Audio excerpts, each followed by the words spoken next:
Hey tout le monde, c'est Labor et on se retrouve pour une nouvelle review animée. Cette fois-ci c'est sur Apocalypse Bringer Minogula. Minogula au choix. Tapez 1 ou tapez 2. 1 pour Minogula, 2 pour Minogula et 3 pour aucun des deux. Bref, c'est l'épisode 7. Arrêtez les blagues. Et on va pouvoir commencer. Avant de commencer, comme d'habitude, le traditionnel. Si vous avez aimé l'épisode ou les anciens épisodes ou les anciennes reviews sur cet animé là, vous pouvez toujours laisser un petit pouce bleu. Si vous n'aimez pas, laissez un pouce rouge. Si vous avez quelque chose à dire, que ce soit sur l'épisode, sur la review ou autre chose, les commentaires sont là bien évidemment. Si vous êtes pas encore abonné à la chaîne, je vous invite à vous y abonner bien évidemment en mettant la cloche sur toutes pour ne manquer aucune vidéo et d'aller voir comme d'habitude la description tout y est pour mon serveur Discord, mes réseaux sociaux, TikTok et la chaîne principale avec alors du Battlefield 6 demain avec la bêta, alors qui est à l'heure où je tourne très certainement terminé. Je tourne en plein milieu de la nuit, hein, qu'on soit d'accord. Mais quand vous l'aurez, ce sera sûr et certain que ça sera terminé. Et avec un peu plus tard dans la semaine, Rayman Origins qui continue toujours et encore, et on arrive vraiment à la fin de la semaine prochaine. Ça sera le dernier épisode dans tous les cas, que je termine le jeu ou non, au passage. Normalement, comme d'habitude, cet épisode devrait, enfin la review tout du moins, devrait pas être trop longue. C'est pas passé choses incroyables et formidables tout du long. C'est passé 2-3 choses marrantes en revanche. On va y revenir juste après. Mais juste avant, alors la fin du dernier épisode de l'épisode, c'est le début de cet épisode, tout simplement. La fin de l'un, c'est le début de celui-là. Je peux pas faire plus clair que ça. Avec certes quelques petites choses en plus, mais c'est pas non plus extraordinaire. Alors au passage, les deux délégations se sont rencontrées sur le trajet par le plus grand des hasards. Parce que, en fait, l'autre pays a vraiment envoyé une délégation pour leur demander de l'aide. Ils sont un peu vraiment dans la full merde à cause justement des attaques de monstres qui se trouvent au niveau de la ville où il y a justement la veine de magie, la Dracoven, j'ai retenu le nom, incroyable. Donc là c'est une mine de mana pur. Alors au passage, je ne l'ai pas dit dans la dernière review, mais ce pays et donc ces villes sont composées surtout d'humains et d'hybrides. Voilà, ceci étant dit, le porteur, il y a deux porteurs de canne, sa grand-mère entre guillemets qui a 240 ans et qui est jeune, et le gosse qui est littéralement insupportable, autant insupportable qu'Asta. Oui, je le pense, oui, j'en suis fier, et je m'en fous. Voilà, oui, je hais Asta. Et j'ai regardé l'animé, je l'ai pas terminé à cause de lui, surtout uniquement à cause de lui. Ça, à un moment donné, s'il y avait beaucoup de fillers, beaucoup trop de fillers, ça m'a aussi saoulé. Mais c'était surtout à cause de Asta. Mais bref, peu importe. Je m'égare un tout petit peu. Et donc ce mioche qui s'appelle Pépé, quelque chose du genre, est donc insupportable, mais il fait partie des futurs dirigeants, et ce sera quelqu'un à terme qui sera assez haut placé. Quand tu le regardes, tu te demandes une seule chose: comment c'est possible? Il dévoile des choses, des secrets d'État, ou pratiquement des secrets d'État, quelque chose que tu ne dévoiles généralement pas à d'autres États, même qu'ils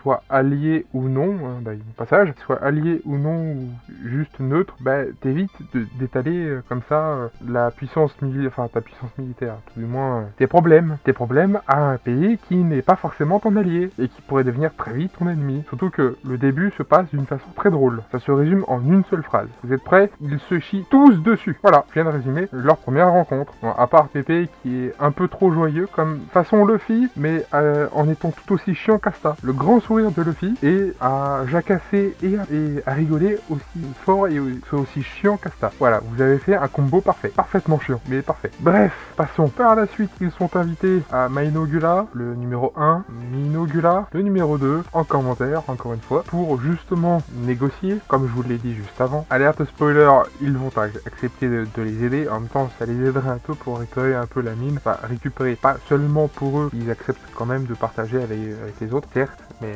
bon, pour en avoir quand même un peu. Hein, voilà. Il faudrait donc quand même préciser, au cas où, possiblement en tout cas, que autre que Pépé qui soit chiant à plus d'un titre, entre autres surtout à Jacasser et à parler aussi fort, il n'y a pas que ça, et à divulguer tout un tas d'informations qui ne devraient pas, alors a été quand même utile pour autre chose. Il a permis d'étendre allègrement et que tous soient moins nerveux l'atmosphère et les différentes personnes qui étaient autour de cette table, puisque le roi a reçu un nouveau succès, il a un ami. Oui, je me fous un peu de sa gueule, mais ça m'a vraiment donné cette impression-là, en mode vous avez reçu un nouveau succès, votre premier ami, youpi. Oui, je me fous vraiment de sa gueule, mais en même temps, c'était vraiment ça. je l'admets. Bon, en entendant, à part ça, parce qu'ils ont pas mal discuté, pas forcément pour de bonnes choses, hein, parce que bon, le jus de pomme, nous, on sait ce que c'est. Et c'est bon, oui, je dirais pas le contraire, mais eux, ils le découvrent, donc forcément. Tout c'était plutôt joyeux, surtout un en l'occurrence. Et ils se sont finis par se mettre d'accord pour les aider à buter les monstres, afin éventuellement de récupérer en partie la mine, et que les deux puissent en avoir plus ou moins équitablement. Dans un premier temps, dans un deuxième temps, autant leur faire du commerce avec eux, et pourquoi pas échanger nourriture et jouets d'un côté pour avoir du matériel en globalité, que ce soit des couverts ou autre, enfin du métal, couvert en métal j'entends, parce que c'était le roi qui fournissait tout, et c'était un peu chiant pour lui, au passage. Enfin, j'imagine en tout cas, parce que bon, le mana c'est bien, mais ils en ont pas non plus à revendre pour autant. Après cette discussion, cette longue discussion, parce que ça a pris quand même pas mal de temps dans l'épisode, il fallait aussi envoyer quelqu'un chez eux, parce que finalement, ils connaissent pas forcément bien le pays, voire pratiquement pas en fait, voire pas du tout, ce qui pourrait aider pour faire du commerce avec eux et éviter de faire des impairs sans le savoir, pourrait être vachement sympa. Donc quelqu'un de pas trop haut placé doit quand même y aller. Alors ça sert à rien d'envoyer un sous-fifre qui est tout en bas non plus, mais comme par hasard, deux jeunes filles qu'on a vues il y a pas très longtemps, dans le dernier épisode si possible, pourraient y aller. Et tant qu'à faire, pas toutes seules, parce que t'as deux équipes. Première équipe, celle du roi, où il est tout seul, au passage, où il est vraiment inquiet pour elle et il n'a pas vraiment envie d'aller les mettre dans la gueule du loup. Et t'as la deuxième équipe où t'as tous les autres, à peu près, sauf Atto. Atto se place du côté de la troisième équipe, et je reviendrai sur ça juste après. La deuxième équipe, c'est faire confiance aux filles mignonnes et joyeuses, plus ou moins joyeuses, et leur faire confiance. En gros, c'est à peu près ça. La troisième équipe, c'est Atto toute seule, et surprotéger le roi, c'est une bonne idée. En gros, elle est d'accord avec le roi, pour la simple et bonne raison qu'elle veut juste le surprotéger, ce qui ne sert absolument à rien. Mais finalement, le vieux qui est premier ministre et ministre de la magie, a dit des mots doux qui lui ont permis de la caresser dans le sens du poil, comme on dit. Et vous voyez, rien de sexuel là-dedans, c'est littéralement le cas. Elle est juste joyeuse pour une seule chose. Alors je ferai le montage autrement, vous verrez des images, mais là c'est pas le cas. Et si mon montage serait fait autrement, ça aurait été le cas. Bref, j'y penserai peut-être pour la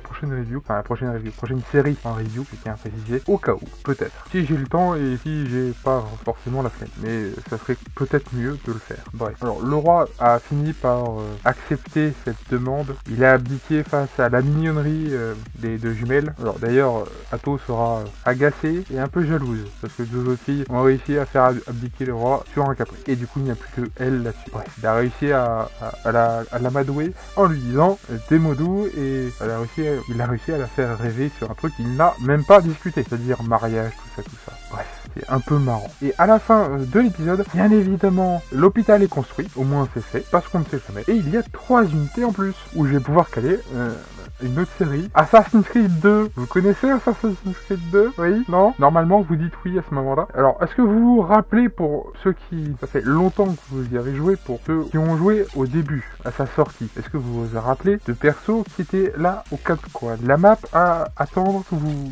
achetiez des remèdes? Vous savez, avec un masque blanc, comme un corbeau, un peu flippant, les gars, d'ailleurs. C'est les mêmes. C'est exactement les mêmes. Oui, alors, ce masque flippant et tout blanc, comme un corbeau, à part la couleur, mais bref, n'importe, servait, alors, de mémoire, et historiquement parlant, pour la peste, pour éviter qu'il l'attrape aussi. Mais bref, passons de ce détail-là. Ils sont au nombre incroyable de 3 et qui vont protéger, donc ce sera ces 3-là qui vont protéger les deux jumelles. Et on s'arrête là-dessus. Alors, j'ai dit que ça devrait pas durer trop longtemps, mais finalement, je suis déjà à plus de 15 minutes. Alors, ça sera moins avec le montage, mais... bref, passons. C'est un détail. Je vais donc pouvoir m'arrêter là, et je suis plutôt... Alors, pas forcément pressé, mais j'ai un peu hâte de voir la suite. Donc en attendant la semaine prochaine pour pouvoir voir la suite, enfin plutôt la fin de la semaine du coup pour vous, je vous dis que si vous avez aimé cette review ou l'épisode, vous pouvez toujours laisser un petit pouce bleu, bien évidemment. Si vous avez quelque chose à dire, les commentaires sont là, que ce soit sur la review, sur l'épisode ou autre. Si vous n'êtes pas encore abonné à la chaîne, je vous invite à vous y abonner, bien évidemment en mettant la cloche sur tout pour ne manquer aucune vidéo, et d'aller voir la description, tout y est.